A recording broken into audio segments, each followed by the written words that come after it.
Olá pessoal, tudo bem? Aqui é o professor Luciano dos Anjos falando. Hoje a nossa aula é sobre a teoria da sucessão ecológica.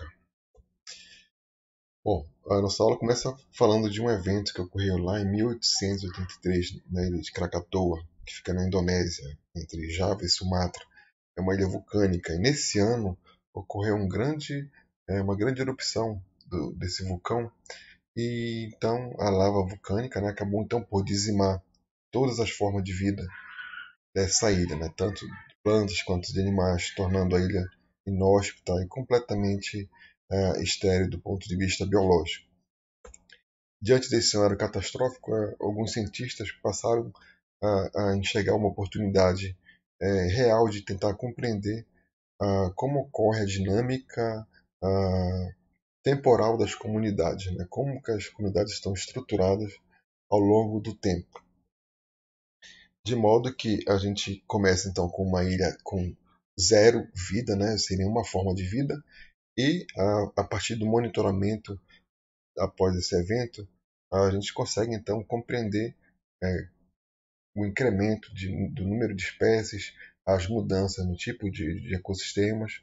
Por exemplo, em Krakatoa, né, observou-se que, num primeiro momento, a maior parte das espécies que ocuparam a ilha eram dispersadas pelo mar, né, então tinha essas características de ser dispersas pelo mar, provavelmente de fontes próximas ou do próprio continente, né? De modo que, à medida que o tempo passou e foi aumentando então a densidade da vegetação e a estrutura dos ecossistemas, né, a partir da formação das florestas, ocorreu então dessa, uma estabilização dessa fonte tanto de espécies que eram dispersadas pelo mar como pelo vento.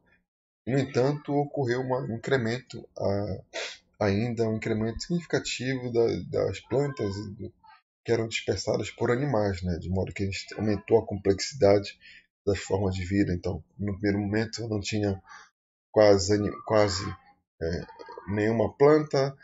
Então, começam a chegar as primeiras plantas. Essas plantas, então, começam então a mudar as condições do meio abiótico do solo. Começa então a ocorrer um incremento de biomassa e um incremento de diversidade.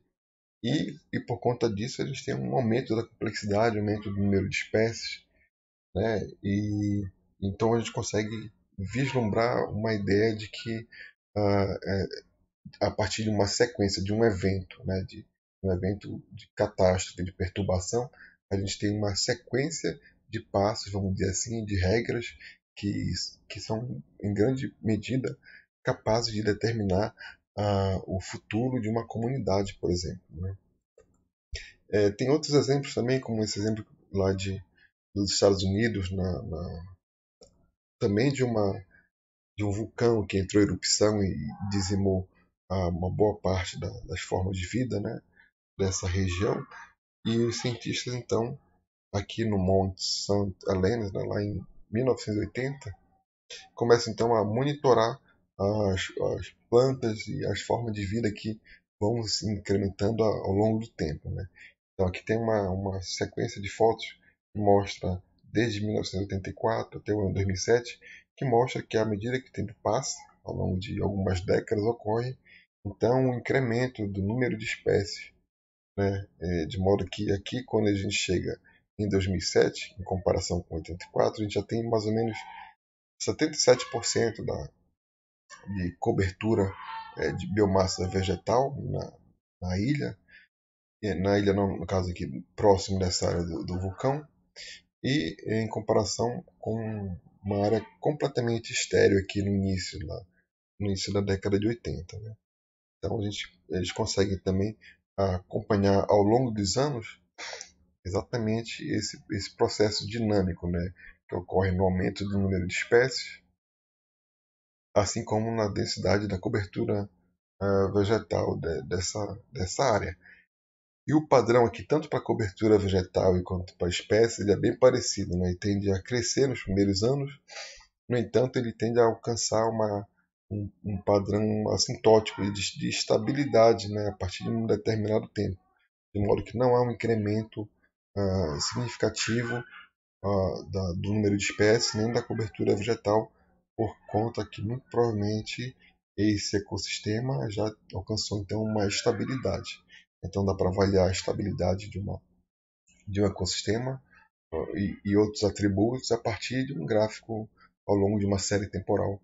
Nesse caso aqui, verificando desde um momento inicial, onde tinham zero espécies, até o momento que ele alcança estabilidade. Bom, mas para a gente compreender os mecanismos e os aspectos fundamentais da teoria da sucessão ecológica, a gente tem que entender alguns conceitos básicos, começando por perturbação. Perturbação, dentro desse contexto, pode ser considerado um evento discreto que remove os organismos ou interfere na comunidade, por falta de espaço ou de recursos alimentares ou por mudanças no ambiente físico.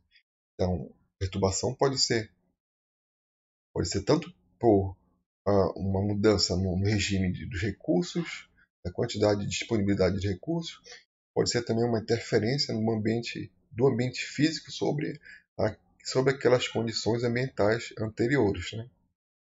E a gente tem sempre esse efeito sobre as comunidades, no caso de remoção ou interferência sobre os organismos, sobre a comunidade. Bom, a origem da perturbação ela pode ser natural, né? Eventos naturais, por exemplo, uma grande tempestade, ou então um incêndio florestal causado por um raio que caiu no meio da floresta, por exemplo. Existem diversos exemplos de eventos que são naturais, né? Perturbações de origem natural.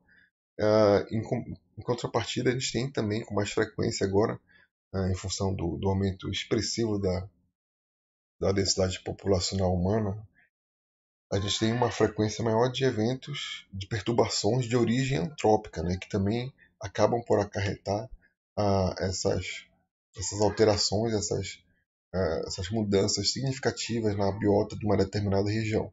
O mais óbvio assim, e aparente do tipo de perturbação para a gente, assim, do ponto de vista ecológico e para quem está na Amazônia, é o desmatamento, por exemplo. Né? Mas tem também as queimadas, podem ser também a fragmentação florestal, são todos tipos de perturbações de origem antrópica. Bom, sucessão nesse contexto, que significa uma sequência de mudanças iniciadas pela perturbação. Então vai ter sempre um evento inicial que vai dar o start, que vai dar o início para esse evento de sucessão, para esse processo de sucessão, que então passa a iniciar essa sequência de eventos, essa sequência de mudanças. Né? E a gente também tem, a gente pode conceituar o que seria uma série. Né? Uma série seria um estágio sucessional. A gente vai ver que a gente consegue delimitar com alguma acurácia os limites de uma determinada série, né? de um determinado estágio de sucessão em um ecossistema. Né? E comunidade de clímax, que é um conceito do paradigma clássico, né? da teoria ecológica, lá de Clemens, da ecologia de comunidade, a gente, comunidade de clímax pode ser definida então como essa associação de espécies que é atingida em um patamar, em um último patamar, né, um nível de estabilidade em uma última instância, vamos dizer assim.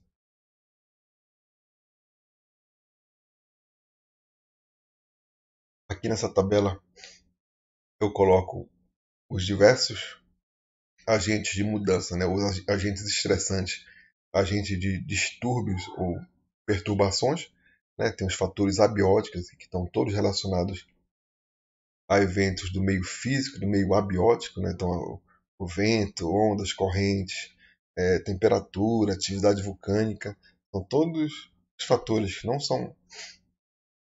são controlados, vamos dizer assim, diretamente por alguma atividade antrópica, né? E tem os fatores bióticos também, que no caso pode ser a partir de um desequilíbrio nas interações interespecíficas, né? Interações bióticas interespecíficas, no caso as interações negativas que a gente estudou na aula anterior.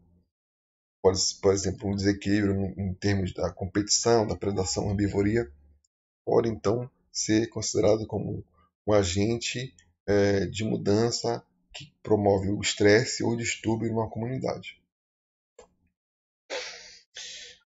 Bom, aqui esse fluxograma a gente consegue discriminar que existem basicamente dois tipos de sucessão ecológica, né? A sucessão primária e a sucessão secundária.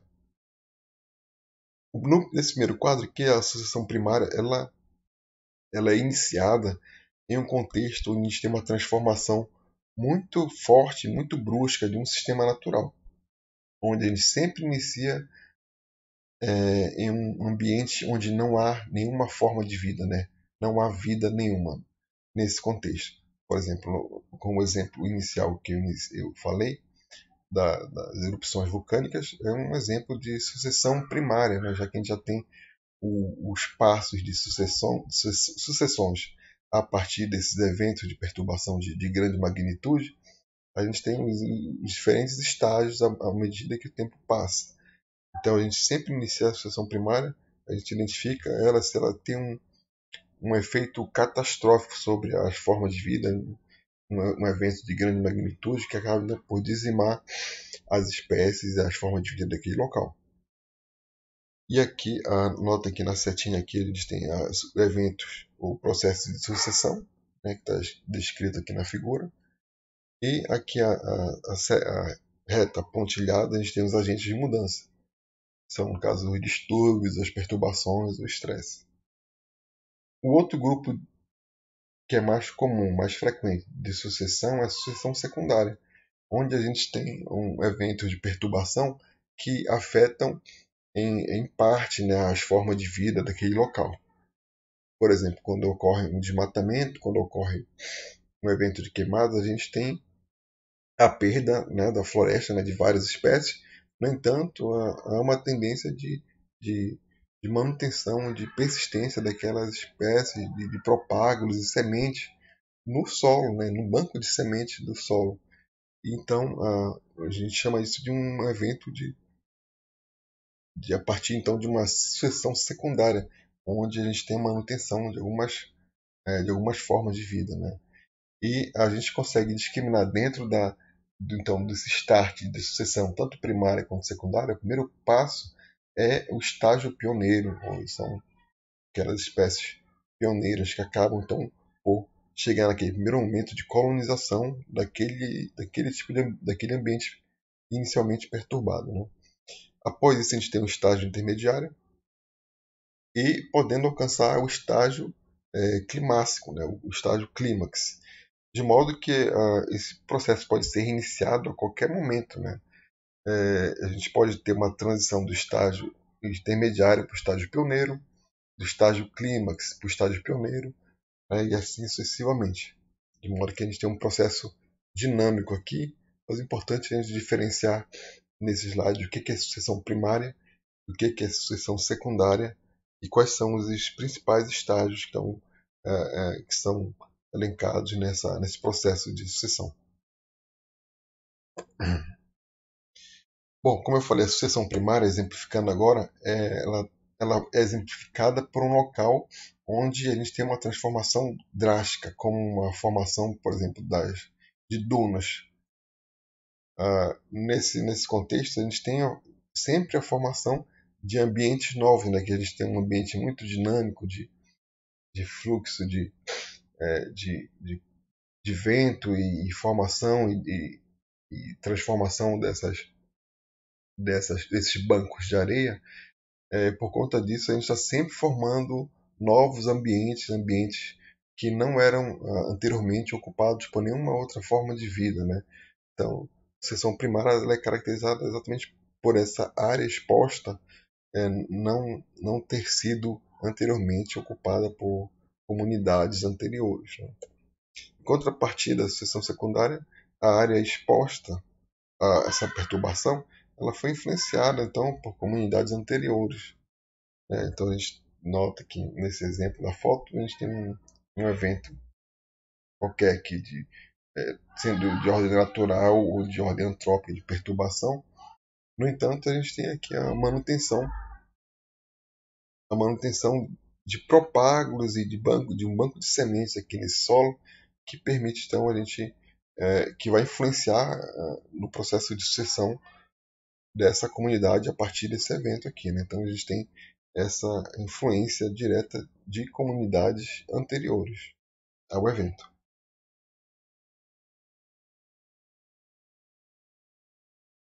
Esse gráfico aqui é bem interessante porque ele mostra que há uma relação bem interessante entre a frequência dos eventos de perturbação, né, de distúrbios, com a intensidade. Né? Então, a frequência aqui, uma frequência pode ser baixa ou uma alta nesse sentido aqui, com a intensidade, baixa intensidade ou alta intensidade. Então, nota aqui que eventos que têm baixa frequência, né, e uma intensidade muito alta, são de grande magnitude, mas que ocorrem raramente, em geral, eles promovem, por exemplo, eventos de sucessão primária. Né? Aqui está elencado que nesse quadrante tem a sucessão primária, no quadrante intermediário tem a sucessão secundária, e aqui tem pouca mudança sucessional, né? nesse quadrante mais baixo aqui. Aqui tem exatamente a resposta sucessional. De modo que quando a gente tem eventos de baixa frequência, mas com uma intensidade muito alta, como uma erupção vulcânica ou um ciclone, tempestades de grande magnitude, né, a gente tem vai ter eventos de sucessão primária. Né? Em contrapartida, no outro quadrante aqui, quando a gente tem uma alta frequência de eventos, só que a intensidade do evento é muito baixa, né, um evento de pequena magnitude, a gente tem uma frequência maior de eventos, né? De eventos de pouca mudança sucessional. Então, eles são mais frequentes. Em contrapartida, aqui tem um ponto aqui que aparece com uma frequência bem baixa, que são os eventos que têm baixa frequência e que têm baixa intensidade. Então, tem uma resposta bem pequena em relação ao tamanho do evento de sucessão, vamos dizer assim. E aqui na região intermediária a gente tem a sucessão secundária, né? Que em geral são dominados por eventos que têm uma frequência mediana com uma intensidade mediana. Nesse caso, a gente tem a sucessão secundária daqui, já que a gente não tem a perda total dos organismos vivos daquela região, daquela localidade. Tem só uma perda parcial e a comunidade anterior vai influenciar o processo de sucessão. Agora, note que nesse extremo aqui, né, onde a gente tem alta frequência e tem alta intensidade, não há como se formar, né, as comunidades. Né? Comunidades não conseguem se formar nessa região aqui dos quadrantes, onde ocorrem distúrbios extremamente intensos e frequentes. Por exemplo, aquelas ilhas vulcânicas que o vulcão está sempre com frequência em erupção. Né? Então, tem eventos de alta magnitude, né, que é a erupção vulcânica, mudanças extremamente drásticas, né? E com uma alta frequência também. Então, nessa região, em geral, a gente não tem como basicamente ter nenhum tipo de sucessão, porque os eventos não permitem que isso ocorra. Né? Então, esse gráfico aqui é bem interessante para a gente avaliar exatamente esses efeitos da frequência e magnitude dos distúrbios, das perturbações. Essa aqui é uma figura que eu achei bem interessante colocar, porque ela mostra exatamente, além de ter um plano tridimensional, onde a gente consegue enxergar a estrutura dos tipos de vegetação, né, e das formas de vegetação após um distúrbio, ao mesmo tempo que a gente consegue também avaliar isso ao longo do tempo. Né, o ano 1, o ano 2, até chegar, por exemplo, a mais de 200 anos. Né, isso a gente consegue visualizar de forma bem interessante. Tem, num primeiro momento aqui, um evento de um distúrbio, alguma perturbação, e a gente consegue acompanhar, então, a evolução e a tendência desse ecossistema ou dessa localidade a atingir um padrão climático, né, vamos dizer assim, de vegetação. Que no caso a gente alcança então, a floresta de clímax nessa região, nessa localidade aqui. começa com um capim-colchão. Logo em seguida tem um incremento com ambrósia no ano 2. E assim sucessivamente. À medida que o tempo passa, a gente tem um incremento de mais espécies até alcançar então esse equilíbrio no clímax, né? E a gente pensando do ponto de vista assim, científico, né, como é que a gente pode então estudar eventos de sucessão ecológica? Né? A gente pode pensar em fazer, por exemplo, pode usar monitoramento de longo prazo, mas para isso a gente tem que acompanhar uma área em particular ao longo de um período muito extenso de tempo. Né?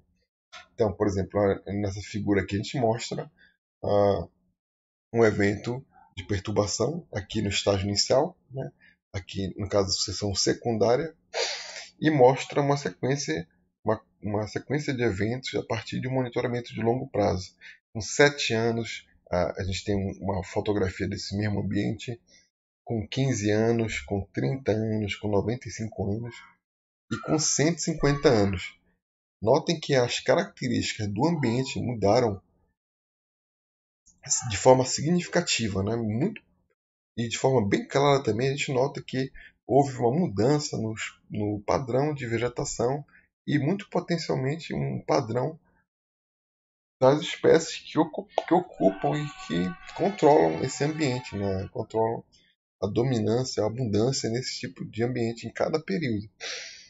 É claro que isso aqui não é uma coisa realista, né, para a maioria dos cientistas, a não ser que a gente pensasse em viver mais de 200, 300 anos, que a gente pudesse então acompanhar uma área por um longo período. Em geral, isso não está disponível para nós.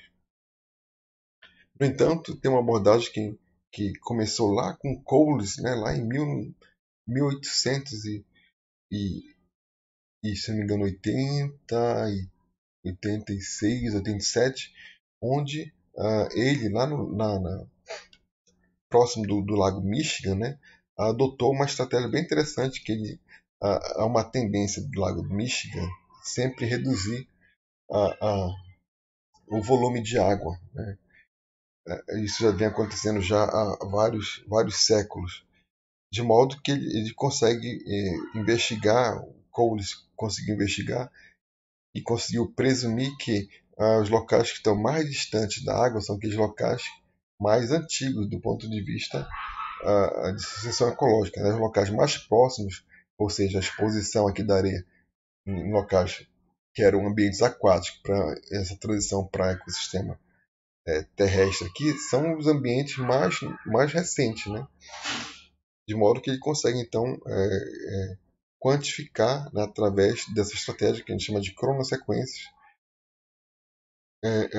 os diferentes passos, ou diferentes etapas da sucessão ecológica em diferentes tempos. Né? Isso também é adotado com frequência aqui na Amazônia, na localidade de estudo, assim, de maneira geral, é usar paisagens que têm diferentes datas de desmatamento e acompanhar essas áreas como unidades amostrais, vamos dizer assim, independentes. Né? E isso dá para então ter uma ideia de uma área que foi desmatada há 5 anos atrás, como é que está a estrutura da vegetação dessa área, ou uma área, comparar com uma área que foi desmatada há 10 anos, 20 anos, 30 anos. Né? Com isso é possível fazer comparações em termos dos padrões de sucessão ecológica que se deram a partir dessas cronossequências. É uma abordagem que é interessante e é mais aplicável, né, para a nossa escala de tempo dos seres humanos. Bom, a gente tem que diferenciar as comunidades em dois tipos diferentes. Né? São aquelas comunidades. Primeiro, tem aquelas comunidades que têm o espaço como um recurso, ele é fundamental. Espaço, eu digo assim, é a área mesmo, estou me referindo à área. Como os recifes de corais, nesse tipo de ambiente, em geral aquático, ocorre. Essas comunidades, elas, em geral, são controladas por fundação. Ou seja, uma determinada área que surgir disponível para essas espécies, na maioria césseis, colonizar, elas têm que estar ganha mais espaço, né, quem chegar primeiro, basicamente é essa a ideia, né? Então essas comunidades são chamadas, são ditas controladas por fundação. Nesse tipo de ambiente, todas as espécies são boas, devem ser boas colonizadoras, né, para elas terem, ocuparem a maior área disponível possível em determinada área. Elas têm que ser rápidas do ponto de vista de deslocamento para colonizar novos ambientes. E também ela tem a mesma capacidade competitiva, né, para exatamente, já que a gente assume que o espaço ele é um recurso ambiental essencial para a manutenção da espécie, né, e isso também, como todas são boas competidoras e boas colonizadoras, qual espécie vai ocupar cada local se torna meio que quase que aleatório, né? É um evento como se fosse uma loteria. Nesse tipo de comunidades são controlados por fundação. Em geral, são em recifes de corais, ecossistemas aquáticos, né? Ou então ambientes que estão em transição, em zonas de marés, por exemplo. No entanto, a gente tem com frequência mais ligada aos ecossistemas terrestres são aquelas comunidades que são controladas por dominância. Né? Nesse contexto de ecossistema terrestre, um exemplo aqui, uma foto de uma floresta tropical úmida, a gente assume que algumas espécies são competitivamente superiores às outras. Então, do ponto de vista da competição por espaço, por nutrientes, por radiação, por água, algumas são melhores do que outras. E a gente tem, em geral, observa uma sequência previsível de espécies, né? E as espécies têm que apresentar obrigatoriamente diferentes estratégias para explorar os recursos, né? Já que à medida que ocorre a consolidação, a aproximação de uma fase mais de clímax, a quantidade de recursos, sobretudo de radiação solar numa floresta, tende a diminuir, né? Aqui é um exemplo de qual seria a trajetória sucessional de uma comunidade, diferenciando elas pelos tipos de espécies, né? Já que a gente já vai conseguir distinguir um, uma idade sucessional, ou um estágio sucessional a partir das características das espécies que ocupam aquele local. Né? Então, nesse primeiro momento aqui, após uma perturbação, a gente tem uma diversidade que baixa e a gente tem apenas algumas espécies que são adaptadas a esses ambientes que nesse primeiro momento são mais inóspitos, né? Tem uma exposição maior, por exemplo, a predadores, tem uma quantidade de nutrientes no solo menor, tem uma está mais sujeita a um estresse, ao déficit hídrico, por exemplo, entre outras questões. São ambientes que, em geral, são difíceis de ocupar por qualquer espécie. Né? Então, essas espécies pioneiras, que têm essas estratégias de espécies pioneiras, elas ocupam aqui esse primeiro momento. No entanto, à medida que o tempo passa e ocorre a modificação desses ambientes, né, que eu vou mostrar um pouco mais para frente, os diferentes modelos de sucessão, ocorre um incremento da diversidade, né, biológica aqui no eixo Y, e também ocorre uma mudança na composição de espécies. Né, já começam a aparecer espécies de estágios sucessionais médios e misturando com espécies pioneiras. Né.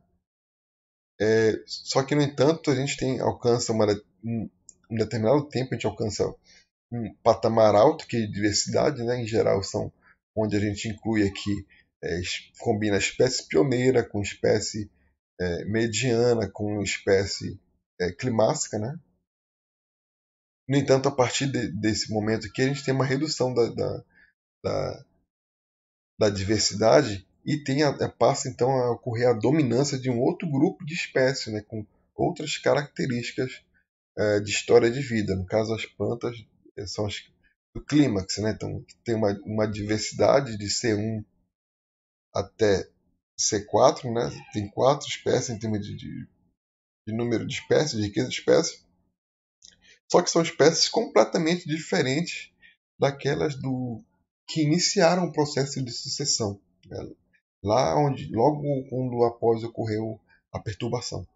Então, a gente consegue definir que na maioria desses sistemas de sucessão ecológica, a gente, a partir desse start da perturbação, a gente tem, primeiro, um incremento da diversidade biológica, ao longo do tempo. No entanto, com o processo de substituição das espécies e mudança na composição de espécies, a gente tende a atingir uma estabilidade num patamar de diversidade relativamente menor. Bom, e aqui a gente vai falar um pouco sobre os modelos de sucessão. São 3 modelos de sucessão que são adotados. A gente começa então com o modelo de facilitação. O modelo de facilitação funciona assim. É, cada estágio ou cada série de sucessão ele auxilia a próxima série a partir de mudanças ambientais. Então, aquelas espécies que chegam primeiro numa determinada região é, anteriormente perturbada, elas são as colonizadoras, são espécies pioneiras. Elas, a partir do estabelecimento delas, elas conseguem modificar as condições do meio abiótico daquela região, por exemplo, diminuindo a intensidade de luz, diminuindo a perda de água, aumentando a retenção de nutrientes do solo, por exemplo. Isso pode facilitar que ocorra facilitar a, a, a chegada de espécies novas, né, de espécies de outro extrato de outro extrato sucessional, outra série sucessional, como as espécies climáticas, né? Então, em geral, essas espécies, esse modelo de facilitação admite que as espécies que chegam no estágio anterior acabam então por modificar e facilitar a vida daquelas plantas que virão a seguir, né? Por exemplo, com o aumento do nitrogênio no solo, com a estabilização, com o sombreamento, entre outros fatores. Aqui tem um exemplo mostrando que a gente tem no início, primeiro as espécies colonizando aqui, Barrowland, por exemplo. Após Barrowland, após 37 anos, ocorre a predominância ou dominância do gênero Alnus, aqui dos arbustos de Alnus. E esse processo de modificação, ele pode, naturalmente, pode ser um processo mais uma velocidade alta, mas também pode ser um processo bem mais longo, né, do ponto de vista considerando uma série temporal. Então pode variar bastante também em termos de tempo ecológico que é necessário para ocorrer então a consolidação de uma comunidade climática nesse modelo aqui de facilitação. Bom, diferentemente do modelo de facilitação, a gente tem um modelo de inibição. Nesse caso, ele é mais aplicado a ambientes que são é, zonas entre marés ou por exemplo, recifes de coral, onde o espaço ele é aquele recurso limitante fundamental para as linhagens, né? De modo que quem chega primeiro, os colonizadores chegam primeiro, eles não abrem tão facilmente espaço para a próxima, não facilita a vida de ninguém. Pelo contrário, eles acabam por inibir, né, a, a consolidação de uma outra espécie. Né? Isso porque eles alteram o ambiente de modo a torná-lo inadequado para as outras espécies. Isso também ocorre com frequência nas florestas de eucalipto, por exemplo, na Austrália, já que a gente tem a dominância de algumas espécies de eucalipto. E uma forma de inibir a presença de outras espécies, por exemplo, é através da alelopatia, né? Dessa secreção de substâncias químicas que são indesejáveis para outras espécies. Né? Então, cada espécie de planta ou cada espécie que está competindo por espaço, né, por esse recurso, tem suas estratégias então para inibir a consolidação de uma outra espécie naquela localidade, naquela região. E por último tem o modelo de tolerância. No modelo de tolerância não há uma diferença clara assim, entre quem está colonizando e se vai estar facilitando a vida do outro. Não, na verdade, o que se observa é que não há nenhuma interferência direta das espécies que, independente delas se chegaram antes ou depois, né? No caso, os primeiros colonizadores, eles não inibem nem promovem a chegada de espécies tardias, né? E a colonização e a consolidação de uma espécie em uma determinada localidade depende somente da sua própria capacidade, né? Capacidade essa de se dispersar e de se adaptar a essas condições do meio físico, do meio abiótico. Aqui nessa figura eu faço um resumo, né, dos 3 modelos de facilitação. Vocês vão poder ler com mais calma aqui cada quadrante desses aqui, do modelo de facilitação, do modelo de tolerância e do modelo de inibição. Quem propôs esses 3 modelos foi Cornell e Schlatcher, lá em 1977. É um artigo com uma referência fundamental que é atual até hoje e aplicado até hoje. Bom, dependendo do tipo de espécie e das características da espécie, ela pode ser considerada, por exemplo, uma espécie pioneira, né, uma espécie inicial, uma colonizadora muito boa, ou ela pode ser considerada uma espécie tardia, né, uma espécie de um extrato mais climático. E as história de vida das espécies influenciam diretamente nesse padrão, né? Já que a gente tem espécies que estão adaptadas a diferentes condições ambientais, que têm diferentes estratégias de vida. Por exemplo, aqui nessa tabela 19.2, a gente tem essas características gerais de plantas, que são plantas sucessionais iniciais, e aquelas que chegam após, né? São as plantas tardias. Aqui, por exemplo, em relação ao número de sementes, as plantas iniciais ou as pioneiras, em geral, produzem um grande número de sementes, né? Muitas sementes, enquanto que as espécies tardias elas produzem pouco número de sementes. Aqui vocês vão ver que tem várias características, por exemplo, dispersão da espécie, a velocidade do crescimento, a razão, raiz broto, o tamanho na maturidade, a tolerância à sombra. São características que a gente consegue discriminar e agrupar e classificar a espécie de acordo com essas características, né?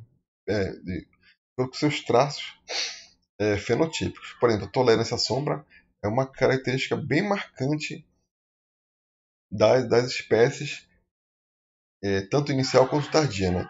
Em geral, as espécies colonizadoras, as espécies pioneiras, elas têm uma alta afinidade com locais que têm alta luminosidade, né? Tem uma grande disponibilidade de luz. Então, elas têm uma baixa tolerância à sombra, né? Em contrapartida, aquelas espécies tardias, aquelas espécies de crescimento mais lento, elas têm uma alta tolerância à sombra. Elas produzem semente, como eu vou mostrar daqui a pouquinho, produzindo semente com diferentes tamanhos, com diferentes níveis de reserva. Isso permite a ela tolerar mais a sombra, né? E também as características do tamanho da folha, entre outras coisas. Então a gente nota que, dependendo da característica, se é uma espécie pioneira, se é uma espécie tardia, ela vai ter um determinado traço fenotípico que está expresso na sua história de vida.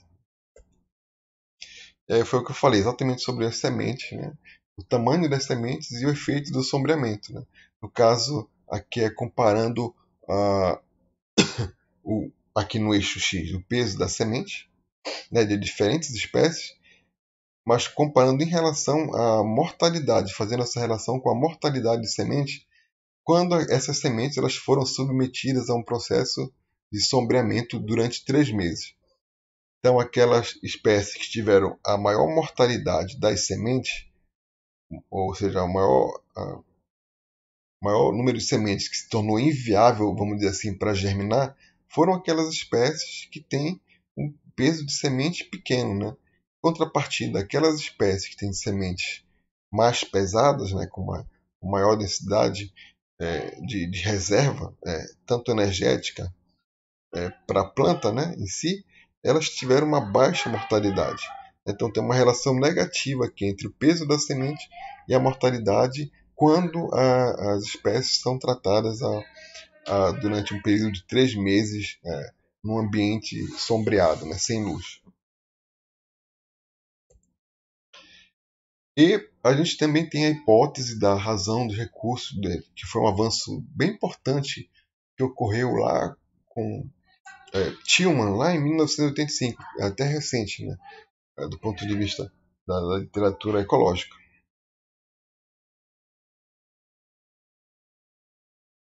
Ele conseguiu, Tillman conseguiu elaborar essa hipótese aqui, relacionando a quantidade e a disponibilidade de nutrientes, no caso, de nutrientes minerais, né, assim como também a disponibilidade de luz. Ambos são recursos essenciais, né, para o desenvolvimento das espécies de plantas. E ele mostrou o seguinte, que dependendo do tempo, né, do estágio de sucessão, um ou outro vai ter uma importância maior. Por exemplo, isso vai implicar diretamente na abundância relativa das espécies. A espécie A, B, C, D e E, como está exemplificado aqui. Né? Então, começa com um pico de abundância, as espécies então tendem a reduzir à medida que inicia o próximo passo sucessional. Né? Consequentemente, a dominância sequencial da outra espécie e assim sucessivamente. Ele notou o seguinte, que em relação ao nutriente, que é um nutriente na base do solo, né, é um recurso essencial e que as plantas precisavam então investir uma certa quantidade de energia e de investir em raiz. Né? Então tem as plantas para absorver a maior quantidade de nutrientes nesse tipo de início de sucessão, onde a gente tem em geral uma baixa quantidade de nutrientes, as plantas precisam investir em raiz e, nesse caso, que nos estágios iniciais, os nutrientes são os recursos mais críticos. Em contrapartida, a quantidade de luz, de radiação, de luminosidade é muito alta no início da sucessão, onde a gente tem uma área basicamente aberta. Né? Por outro lado, à medida que o tempo passa e a gente tem um aumento da biomassa e o aumento da ciclagem de nutrientes naquele ambiente, a disponibilidade de nutrientes aumenta. E o que acaba por se tornar limitante seria a luz, né? Já que diminui, aumenta o sombreamento, diminui a disponibilidade de radiação para as plantas em estratos inferiores, e a luz, então, em estágios finais, passa a ser o fator mais limitante em comparação com os nutrientes. Então, essa é a hipótese dessa razão do recurso, dependendo do estágio, né? Se é no início ou se é no final, a gente vai ter uma importância, um fator de criticidade maior ou para a luz ou para os nutrientes, para os macronutrientes do solo. E tem essa abordagem aqui que eu acho bem interessante, que é avaliar a estabilidade das comunidades, né, das comunidades biológicas. Né. Esse aqui está muito em um contexto ainda muito apenas representativo, né, e esquemático, mas ele é bem útil para a gente compreender. Imagina assim que a gente tem uma bolinha, né, e essa bolinha aqui, com um determinado peso, ela representa uma comunidade. E essa bolinha, ela tem a tendência natural de ficar depositada em um vale aqui, né, no caso, dentro dessa paisagem. Né. Ela tende a ficar nesse ponto aqui. Só se houver uma perturbação de grande magnitude é que ela pode sair dessa região aqui para passar para esse outro, né? Após um grande evento, uma mudança bem significativa. Né? Então, a estabilidade ocorre quando a comunidade ela reside em um estado, né?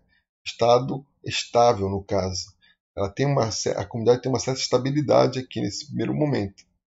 Né? Mas, por um acaso, ocorrer uma mudança, de algum fator, né? Pode ser, sei lá, pode ser um evento catastrófico, pode ser um desmatamento, pode ser algum fator que afete é, a comunidade de forma diretamente, né? E, com uma grande magnitude, esse estado de estabilidade pode mudar para um outro vale, um outro estado de estabilidade, né? E com isso a gente tem um efeito dessa mudança entre estados estáveis aqui. E para ocorrer essa mudança, teve que ocorrer uma mudança desse tamanho aqui, né, do ΔX. No entanto, a gente tem um último cenário aqui nessa última paisagem, que é para ocorrer uma mudança de estado estável para ele voltar para o estado original, não necessariamente tenha que ocorrer o menos ΔX, né? Não tem tipo que voltar às condições originais.